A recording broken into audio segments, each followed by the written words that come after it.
지난 월요일이죠. 네. 지난 월요일 날 50세의 나이로 유상철 선수가 하나님의 부름을 받았습니다. 그래서 많은 분들이 안타까워하시고 그랬는데 이 유상철 이제는 마지막 가실 때는 감독 생활을 하다가 그렇게 떠났는데 2002 월드컵의 영웅이다 이렇게 호칭이 붙는 걸 봤어요. 그리고 피파에서까지도, 그리고 또 세계 유수의 클럽 감독들이나 많은 분들이 그 조의를 전해오는 것을 봤습니다. 그런데 아시다시피 이 유상철 선수는 어렸을 때부터 신앙생활을 잘 해왔던 그런 크리스찬 선수입니다.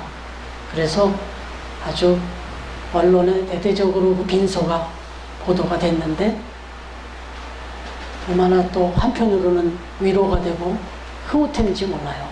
성도 유상철 이렇게 해서 빈소를 아주 그렇게 아름답게 꾸민 것을 봤어요. 네. 생전에 영락교회를 열심히 다녔고 또 최근에는 사랑의 교회로 옮겨서 또 교회를 다녔는데 전해지는 이야기가 그렇게 예배 시간을 사모했답니다. 프로 감독 생활을 한다는 것은 주일날도 경기가 있을 때가 많고 그런데 아무튼 기회가 날 때마다 어떻게 기회를 만들어서라도 현장에 가서든 어쨌든 예배를 그렇게 사모했던 그런 선수였던 감독으로 그렇게 또 회자되고 있습니다. 여러분 사실 이 유상철 감독이 처음 출전했었던 그 월드컵 그 경기가 아시다시피 폴란드와의 경기였어요. 근데 당시까지만 해도 대한민국이 월드컵을 여러 번 나가긴 나갔는데 부끄럽게도 1승도 한 번 해보지 못해봤어요. 한 번도 이겨보지 못했어요. 그랬는데 폴란드와의 그 첫 경기에서 황선우 선수가 한 골을 넣고 쐐기골로 유상철 선수가 골링을 넣으면서 드디어 1승이구나 하는 걸 환호가 터져 나왔죠. 그래서 드디어 1승을 했어요. 그러니까 우리 대한민국이 월드컵 역사상 첫 1승을 거두는데 결정적인 결승골을 쐐기골을 얻은 선수가 유상철 선수죠. 그러니까 유상철 선수가 이렇게 2002년 월드컵 영웅이다 이런 얘기가 나온 거예요. 그런데 생각해보면 이 2002년 월드컵 정말 세상이 다 놀랐어요. 우리도 놀랐으니까. 우리 스스로가 놀랐으니까. 우리 스스로가 놀랐어요. 이게 도대체 무슨 일이 벌어진 거냐 했으니까요. 그래서 면면을 살펴보니까 지금 제가 안 보이시는 분들 저를 보세요. 저 이렇게 숨어 계시지 말고 저를 좀 보셔야 돼요. 네. 고개도 드시고. 네.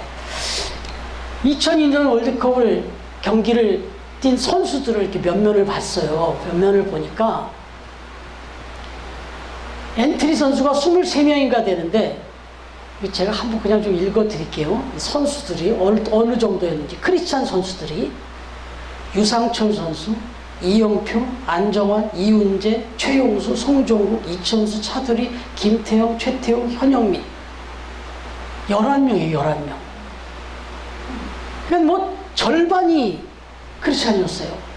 그래서 이게 어떤 일이 벌어졌는지 기억나시겠지만 이 선수들이 경기 끝나고 부둥켜 안고 무릎 꿇고 운동장에서 기도하는 장면이 전 세계에 전파를 탔어요. 이 중에 유명한 선수가 이제 이영표 선수죠. 이 선수가 고백을 했는 걸 제가 좀 3개월 준비하면서 봤는데 이 이영표 선수가 월드컵을 앞두고 기도 제목이 있었어요. 4가지 기도 제목이 있었는데 첫 번째 기도 제목이 뭐냐, 정말 이 그라운드에서 이 땅의 온 땅의 주인이 하나님이신 것을 드러낼 수 있도록 그 그라운드에서 무릎 꿇고 기도하는 장면을 한번 전 세계에 보여줄 수 있는 그런 기회를 달라. 그건 뭐겠어요? 골을 넣게 해달라는 거잖아요. 승리를 하게 하든지. 이런 의미로 그렇게 첫 번째 기도 제목이 그랬고, 두 번째 기도 제목은 그렇게 해서 16강에 한번, 이 나라가 한번 16강이라도 한번 그 조별 예선을 통과하고 16강에 올라가면 좋겠다. 그렇게 좀 한번 해달라. 이렇게 두 가지 기도 제목이 있고, 세 번째 기도 제목이 한번 이 나라에서 벌어진 이 월드컵 쪽에서 위상이 정립이 되면 저 유럽까지, 저 축구에 아주 명가라는 저 세상으로 한번 우리 선수들이 한번 나가서 전 세계에 한번 퍼져나가서 그렇게 경기할 수 있는, 그래서 자기도 한번 그런 유럽으로 한번 진출할 수 있는 기회를 만들어 달라. 이렇게 기도를 했다는 거예요. 그리고 마지막에 뭐냐면, 그렇게 하기 위해서는 지금 이 월드컵 경기가 끝나고 난 다음에 대부분의 선수들이 또 군대를 가야 되는데 병역의 문제를 좀 해결해 주셔서 한번 이 선수들의 이런 열망이 꺾이지 않고 빠져나갈 수 있도록 한번 기회를 만들어주면 좋겠다. 이렇게 이제 기도를 했다는 거예요. 그런데 이 네 가지 기도 제목은 사실상 기도를 간절하게 해야 될 만큼 불가능한 일이었던 거죠. 그 당시의 상황은. 그런데 결과는요, 다 이루어졌습니다. 다 이루어졌어요. 그것도 기가 막히게 이루어졌어요. 이영표 선수의 간증대로 하면, 자기가 월드컵을 앞두고 연습을 하는 중에, 연습 경기 중에 무릎이 찢어졌다네요. 이영표 선수가. 그래갖고 3주 동안 치료를 받고, 그리고는 앞으로 3개월 동안 경기를 뛸 수 없다.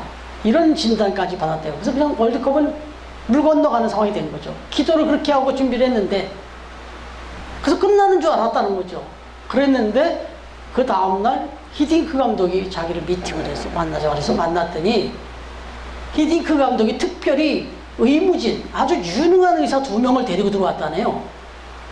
그 2명 데리고 온 의사 중에 1명을 아예 이영표 선수한테 전담을 시켜갖고 하루 종일 치료를 시키셨대요. 하루 종일. 근데 신기하게 그 다음날 하루 지났는데 멀쩡해졌다는 거예요, 다리가. 그래가지고 2 경기는 못 뛰고 3번째 경기를 뛰게 되는데, 그 3번째 경기가 포르투갈이라는 나라하고 한 경기였어요. 그러니까 이제 조별 예선을 3번 경기를 하는데, 첫 번째 경기는 유선철 선수가 1승을 거두는데 이제 혁혁한 공을 세웠는데, 3번째 경기는 16강을 결정짓는 경기였단 말이에요. 이미 성적이 좀 좋긴 했지만, 그런데 그 3번째 경기에서 이영표 선수가 아주 기가 막힌 센터링을 올려요. 그거를 박지성 선수가 가슴으로 탁 받아가지고 그대로 꼬링을 넣어가지고 결국은 16강이 결정이 됩니다. 그리고서 그 경기가 끝나고 난 다음에 여기 지금 열거했던 이 크리스찬 선수들이 전부 쏟아져 나와가지고 그 그라운드에서 스크럼을 짜고 무릎 꿇고 기도를 한 거예요. 근데 이게 보셨을 거예요. 이거 못 본 사람이 없을 거니까. 이게 세계 언론으로 전파를 탄 겁니다. 그러니까 이게 이영표 선수의 기도 제목이 해결됐죠. 그리고 16강에 들어갔죠. 그 다음에 이 월드컵이 끝나고 난 다음에 계속 기도를 했답니다. 기도를 마치지 않고 계속 기도를 했다는 거예요. 유럽으로 나가고 싶은 그 마음, 그리고 우리 선수들을 좀 보내달라. 그렇게 기도를 계속했는데 6개월이 지났을 때 히딩크 감독이 다시 한국을 찾았다네요. 다시 한국에 와가지고는 자기하고 박지성 선수를 부르더라는 거예요. 부르더니 딱 서류를 내놨는데 아인트호벤에 자기가 감독으로 가게 됐는데 클립 스카웃을 하겠다. 그래가지고 5주, 정확히 5주 후에 사인을 하고 아인트호벤으로 가게 됐다는 거예요. 그래갖고 유럽으로 가서 박지성 선수랑 자기가 거기서 유럽의 선수 생활을 하게 되고, 그 후에도 많은 선수들이 또 가게 됐죠. 그 세 개가 해결됐죠. 물론 이 해결된 게 또 하나 있어요. 뭐냐면 군 면제. 사실은 월드컵은 군 면제에 해당하는 경기가 아니었다고 그래요. 올림픽이나 아시안 게임까지는 있었는데 월드컵 특정 종목만 하는 이런 경기는 없었는데, 그날 이 4강에 이게 들어가기 전에 막 16강을 이루고 또 막 8강에 오르고 그러니까 그때 김대중 대통령이 라카룸을 찾아왔답니다. 라카룸을 찾아왔는데 그때 대표팀의 주장이었던 홍명보 선수가 후배들을 생각하고 건의를 드렸는데 김대중 대통령이 그거를 고려하겠다 해가지고 그냥 축구협회랑 어디 또 병역 이런 데 다 얘기를 해줘가지고, 그래갖고 병역 면제가 또 됐다는 거예요. 4가지가 다 해결된 거예요. 이 이야기를 하면서 이영표 선수의 얘기는 이게 어떻게 가능한 일이냐 이거죠. 정말 변방의 이 조그만 나라 여기서 올림픽도 단독으로 개최 못하고 일본하고 둘이 같이 나눠서 개최할 정도로 그런 나라였는데 거기서 이런 일이 벌어지고 또 개인적인 이런 일도 다 벌어졌어요. 이게 어찌된 일이냐 이거죠. 오늘 말씀의 제목처럼. 그런데 이영표 선수나 유상철 선수나 모두 하는 말은 하나님이 하셨다. 이건 하나님이 하신 기적이다. 그것밖에는 설명이 없다. 이렇게 얘기를 한 거죠. 그러니까 세상이 다 놀랐어요. 지금 대표팀의 감독으로 있는 그 감독, 벤투 감독이 그때 포르투갈전에 이영표 선수랑 이 기적을 이뤄낼 때 그때 선수로 같이 뛰었던 선수예요. 이 벤투라는 감독 선수가. 그때 이 유상철도 알고 이영표도 알고 다 알았던 분이 지금은 또 감독으로 와 있어요. 그런 역사가 있었다. 유상철 선수의 부고 소식과 소천 이 이야기를 들으면서 다시 한번 그 기적 같은 드라마 정말 두 번 다시 있기 어려운 그런 일이 지금 우리나라에 벌어졌던 일을 생각하게 됐습니다. 그럼 이 말씀을 좀 드리게 된 것은 바로 오늘 본문 말씀에도 이와 같은 말도 안 되는 이게 도대체 어찌 된 일이냐라고 이렇게 고백할 수밖에 없었던 그런 일들, 그런 사건이 기록되어 있다는 거예요. 오늘 본문의 주인공들은요 다 갈릴리 출신이라고 나옵니다. 사도행전 1장에서 예수님께서 승천하실 때 천사들이 이렇게 들려줬던 말을 보시면 11절에 뭐라고 써있냐면 하늘을 올려다보고 있는 그들을 향하여 갈릴리 사람들아 이렇게 말해요. 천사도 갈릴리 사람들아. 여러분 갈릴리라고 하는 땅은 이스라엘 땅 전체에서 가장 북쪽 지방에 위치하는 변두리였어요. 변두리. 우리한테는 뭐 갈릴리가 워낙 많이 이제 성경을 통해서 친숙하게 들리니까 되게 뭔가 그 중심 지역으로 이렇게 생각하기 쉽지만 사실은 이스라엘 땅에서 갈릴리는 아주 촌이었어요. 변두리였어요. 그래서 이 갈릴리라는 말 속에 주변, 변두리라는 뜻이 그냥 담겨 있었어요. 그냥 의미적으로. 그런데 사람들은 그 갈릴리에 대해서 아주 그 촌스럽게 그런 선입견을 갖고 있었고 아무런 기대도 하지 않았던 그런 지역, 그 지역의 사람들이 지금 여기 등장하고 있는 거예요. 요한복음 7장 52절에 보면 그들이 대답하여 이르되 너도 갈릴리에서 왔느냐? 찾아보라. 갈릴리에서는 선지자가 나지 못하느니라 했더라. 거기서는 인물이 날 것이 아니다. 이렇게 얘기했어요. 사실 아시다시피 예수님에 대해서도 그 제자를 선택할 때 나다나엘에게 갔더니 나다나엘이 그러죠.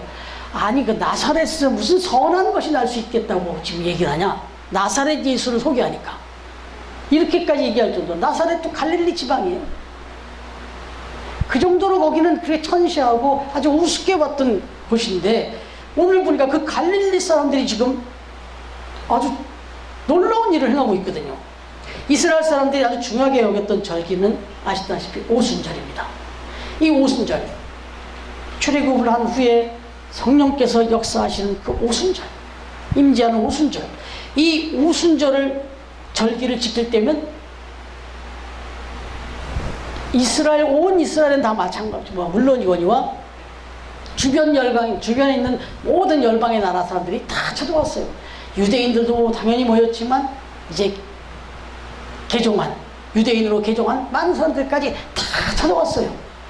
그렇게 다 찾아와서 몰려들었는데 오늘 말씀에 보니까 뭐 대충만 이렇게 훑어봐도 오늘날의 그 이란, 이라크 쪽, 중동 지역 사람들도 왔고 이집트 비롯해서 아프리카, 리비아 사람들도 왔고 그 다음에 로마 저쪽 유럽에서도 왔고 또 아시아 쪽에서도 오고 그렇게 이 사람들이 사막을 건너고 바다를 건너서 이 예루살렘까지 온 거예요. 지금 여기 모인 데가 예루살렘. 예루살렘은 오늘로 얘기하면 우리로 얘기하면 서울이고 지금 갈릴리는 주변 변두리란 말이에요. 그런데 그 예루살렘으로 지금 많은 사람들이 다 모여왔단 말이에요. 이렇게 정말 열방에서 이렇게 다 많은 사람들이 모여왔는데 그렇게 모여있는 곳에서 오늘 본문과 14절 이하에 보면 이 변두리 갈릴리 그것도 어부 출신, 학자 출신이 아니라고 말씀드렸잖아요. 그냥 고기잡이 하던 어부 출신이었던 분이 베드로가 당당하게 설교를 하고 있는 거예요, 지금. 이건 이 자체만으로도 유대인들이 봐도 지금 이게 이해가 안 되고, 그 다음에 거기에 모여있는 사람들이 볼 때도 이게 참 행색이나 여러 가지 볼 때 이건 이해가 안 되는 일이 지금 벌어지고 있는 거예요. 근데 이게 어떻게 이런 일이 가능했느냐? 그건 오늘 말씀을 통해서 또 우리가 묵상해 것을 생각하면 예수님 때문이었어요, 당연히. 베드로를 비롯한 이들은 예수님을 만났잖아요. 예수님 만난 제자들인데, 예수님은 정말 나사렛 출신 아무것도 아닌 분인데 이분의 언행과 이분의 그 행적은 거의 모든 상황들을 압도했어요. 예수님은 정말 찾아가는 곳마다 모든 사람들을 압도해버리고 그 범상치 않은 말씀과 언행으로, 기적과 이적으로 모든 사람들을 압도해버렸단 말이에요. 그런 예수님과 같이 예루살렘을 주름잡았어요. 어떻게 보면 아주 위험하고 어려운 상황은 맞지만 그럼에도 불구하고 예수님하고 당당하게 아주 그 예루살렘을 다 누비면서 아주 거기를 무대처럼 그렇게 여기면서 가는 곳마다 이적과 또 권위와 이런 것들을 행했단 말이죠. 그러니까 이런 것들을 이 제자들도 이미 경험을 했어요, 예수님을 통해서. 그리고 또 예수님이 예루살렘에 들어올 당시에 기억하시다시피 나귀를 타고 들어갔지만 수많은 사람들이 종려나무 가지고 흔들면서 자기의 옷을 깔면서 환호하면서 엄청난 그런 팬덤을 보여준 거죠, 오죽 말로 하면. 그럴 정도로 그런 상황 속에서 같이 활동했던 이 제자들도 같이 그렇게 예수님처럼 그런 영향력을 갖고 또 그런 담대함과 또 그런 능력을 갖고 행할 수 있었다. 예수님이 승천하신 후에도 성령 하나님께서 임하심으로 임하는 성령의 권능을 입고, 지난주에 말씀드린 대로 성령의 하나님이 임하시니까 그 불같은 성령이 임하신 그 권능, 그 능력을 힘입으니까 담대함과 용기를 얻게 됐고, 그리고 실제로 말씀을 선포할 때도 거기서 권위가 나타났다는 거죠. 오늘 내용처럼 담대하게 그렇게 수천 명 앞에서 기도하면서 설교할 수 있게 됐다. 그런데 더 중요한 건 오늘 이제 이 얘기를 하려고, 이게 기적 같은 얘기를 하는 건데, 난 곳 방언으로 설교를 했다. 말씀을 전했다. 베드로가 저 아라비아 사람들이 알아들을 말, 저 유럽 사람이 알아들을 수 있는 말, 아시아에서 온 사람들이 알아들을 수 있는 말, 아프리카에서 온 사람이 알아들을 수 있는 말, 각각의 알아들을 수 있는 언어로 말씀을 다 전해보냈다는. 이게 어떻게 가능하냐 이거죠. 갈릴리 출신의, 어부 출신의 베드로와 이 제자들이 어떻게 그렇게 할 수가 있냐고 말해요. 이게 도대체 어떻게 된 일이야? 이게 어떻게 들리냐 이거예요. 베드로가 말씀을 전하는데 아라비아에서 온 사람들이 들려요. 자기들의 말로 말씀이 들리는 거예요. 유럽에서 온 사람들이, 로마에서 온 사람들이 그 로마 말로 들리는 거예요. 그 서로 쳐다보면서 이게 무슨 일이냐 이거죠. 어떻게 이 사람이 그렇게 다국적 언어를 할 수 있는 그런 능력인 사람도 아니고, 그런 상황에서 어떻게 이럴 수가 있냐. 놀라서 그들이 내놓은 말이 뭐냐면, 이게 어찌 된 일이냐, 이렇게 놀랬다는 거죠. 네, 이거는 하나님이 하시는 일입니다. 하나님이. 여러분, 하나님께서 하시는 일은 이렇습니다. 성부 하나님, 성자 예수님, 성령 하나님, 삼위일체 하나님은 당신의 사람들, 택한 사람들의 인생을 마음껏 주장하시고 붙들고 변화시키고 역사하시는 분이라는 거예요. 여러분, 1858년에 보스턴에 있는 한 교회의 주일학교 교사 킴벌이라는 교사가 있었어요. 근데 이 교사가 구두방에 일하는 자기 반 학생, 자기 주일학교 학생 한 명을 찾아갑니다. 찾아가서 성경을 가르치고 그를 그리스도에게로 인도해냈어요. 그 구두방에서 일하는 작은 어린아이 하나를 전도해서 말씀으로 새롭게 시켰는데, 그 아이가 훗날 수백만 명을 찾아다니면서 복음을 전하는 위대한 전도자가 됩니다. 바로 D.L. 무디였어요. 여러분, 그 D.L. 무디가 또 21년이 지난 후에 런던을 방문해서 큰 전도 집회를 열었고, 거기 참석했던 메이어라는 사람이 주님을 영접하는 일이 벌어집니다. 그런데 이 메이어가 나중에 목사가 돼서 미국에 가서 설교를 하게 되는데 그 설교하는 그 자리에 체프만이라고 하는 사람이 회심을 합니다.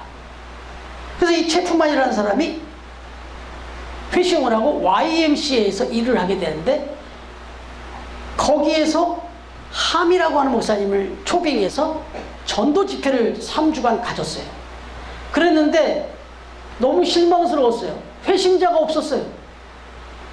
딱 12살짜리 소년 한 명이 제대로 회심을 했어요. 3주간의 전도 집회를 했는데 회심자가 안 나타난 거예요. 너무너무 이 썬데이, 빌리 썬데이가 정말 실망을 했는데 딱 한 명의 어린이가 회심을 했단 말이에요. 그런데 그 회심한 소년이 나중에 전 세계의 역사를 바꿔놓는데, 복음의 역사를 또 바꿔놓는데 수백 수천만 군중에게 복음을 전하며 변화시켰던 빌리 그레함이었습니다. 이게 사람이 할 수 있는 일이 아니죠. 이 역사가 이게 하나님이 하시는 일이라는 거예요. 여러분, 시골에서 태어났다고 시골에서 인생을 끝나게 하지 않는 거예요. 가난하게 태어났다고 그냥 그렇게 가난하게 인생을 마치게 하지도 않는다. 하나님은 우리의 인생을 날마다 오늘보다 내일이, 내일보다 모레가 점점 더, 그래서 전에 고은 목사님 얘기를 제가 말씀드렸지만 나의 인생의 최고의 날은 아직 오지 않았다. 오늘이 내 인생의 최고의 날이고 내일이 또 내 인생의 최고의 날이고 계속해서 그렇게. 왜? 하나님께서 내 인생을 붙들고 그렇게 이끌고 가시기 때문에. 지금 이 갈릴리 제자들과 이 초대교회 성도들을 들어서 하나님이 사용하시는 모습을 보면 바로 이와 같아요. 지금 여러분 앞에 서 있는 제가 늘 간증하지만 제가 여러분 앞에 서서 이렇게 말씀을 전할 만한 사람이 못 돼요. 하나님이 한 날 한 날 이끌어서 여기까지 끌고 와서 결국 하나님이 이런 일을 또 사용하시는 거죠. 여러분, 오늘 본문은 제자들이 각 나라에서 온 사람들 앞에서 행한 장면인데 갈릴리 시골 사람들, 작은 갈릴리 호수밖에 알지 못했던 제자들이 이 지중해를 받아온, 사막을 넘어온 이 모든 사람들과 함께 당당히 마주서서, 그리고 이제는 여기서 설교한 것으로 끝나지 않죠. 이 12 제자들이 지금 이렇게 모여온 사람들한테 선포했던 그 땅을 직접 갑니다. 유럽으로, 아시아로, 아프리카로 직접 갑니다. 가서 말씀을 전하고 복음을 전하고 그 민족을 변화시키고 그렇게 쓰임을 받습니다. 여러분, 하나님 그런 분이세요. 그래서 지금 우리가 올 신년 말씀을 송구영신 예배를 가정에서 드렸습니다마는 그때 나눴던 말씀이 기대하라, 기도하라, 기다리라였어요. 그때 나눈 말씀이 역대상 40절인데 이 기도의 말씀의 아주 중요한 핵심이 지경을 넓혀달라는 거예요. 하나님은 지경을 넓혀주기를 원하시는 분이기 때문에 이걸 또 우리에게 기록해서 알려주신 거예요. 하나님은 저와 여러분의 마음의 지경, 삶의 지경, 사역의 지경 다 넓히시고 그렇게 또 쓰시고 영광 받기를 원하신다는 거예요. 여러분, 지금 내 삶에 주어져 있는 이 현실, 여기에 너무 매여가지고 꿈을 잃어버리고 그렇게 살지 않아야 된다는 거죠. 그럼 우리 처음교회 성도님들 가정에서나 또 지금 하고 있는 그 사업이나 직장, 그 모든 일 속에서도 계속해서 비전을 가지셔야 돼요. 꿈을 가지시고. 그리고 또 우리 처음교회도 지금 우리 처해진 이 상황이 감사하지 않다는 뜻이 아니에요. 오해하지는 마시고요. 정말 감사한데 하나님은 이것 이상으로 더 역사하실 하나님이다. 제가 전에 말씀드렸잖아요. 저는 이 세이브존, 어제도 그 정유환영 선교회 원로 목사님이 방문을 하셨는데 그 목사님이 이제 우리 교회에 대한 얘기를 또 이렇게 많이 해주시던데 제가 얘기를 다 나누고 모셔다 드리면서 주차장까지 모셔다 드리면서 그랬어요. 목사님, 저희 교회가 너무 크죠? 내가 그랬어요. 저희 교회 주차장까지만 가려도 이렇게 한참 가죠. 여기 엘리베이터가 3대고요. 에스컬레이터가 있고요. 밑에 내려가면 우리 또 교회 식당이 얼마나 큰지 몰라요.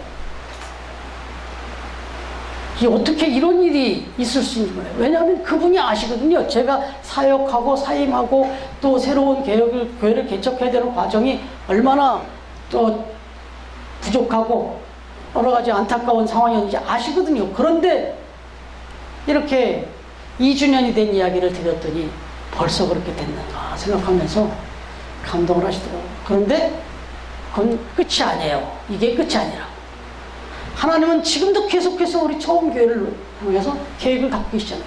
지난주에 우리 감자탕교회 이야기 책을 읽고 같이 비전을 나눴잖아요. 또 우리 꿈이 있잖아요. 그렇게 하나님의 꿈을 주시니까 그렇게 기도하는 거죠. 어떻게 1년 후에 3년 후에 앞으로 어떻게 하나님이 또 열어가실지 우리는 몰라요. 정말 우리가 그때 고백할 일이 있다면 이게 어찌된 일인가. 지금도 그래요. 지금도 이게 어찌된 일인가 하는 생각을 늘 가져요. 그런데 앞으로도 여러분의 가정에서 여러분의 가정의 삶의 모든 모습을 보면서 야 정말 우리가 이렇게 살고 있는 게 지금 도대체 어찌된 일이냐 이거죠. 사실 생각해보면 다 절대적으로 보면 다 마찬가지 아닙니까? 우리가 10년 전, 20년, 30년 전만 가면 지금 여러분들이 살고 있는 삶이나 제가 살고 있는 삶은 이건 꿈도 못 꿨던 정도의 상상하기 어려운 삶을 우리가 살고 있는 건 맞잖아요. 여러분의 삶 속에서도 정말 이게 어찌된 일인가? 저의 삶에서도 날마다 이게 어찌된 일인가? 그리고 우리 교회의 앞날을 바라보면서도 우리 교회가 한 달 한 달 갈 때마다 하나님 앞에 1주년 되고 2주년 되고 3주년 되는 예배 드릴 때는 와 이게 어찌된 일인가? 날마다 이런 고백들이 저와 여러분의 삶 속에서 계속해서 그렇게 쏟아져 나오고 고백되어지고 그래서 감사와 찬양과 영광이 넘쳐나는 그런 우리 처음교회 가정들 그리고 우리 처음교회가 되어질 수 있기를 우리에게 날마다 이런 놀라운 일들로 꿈을 주고 비전을 주고 역사하시는 우리 주님의 이름으로 축원합니다. 기도하겠습니다.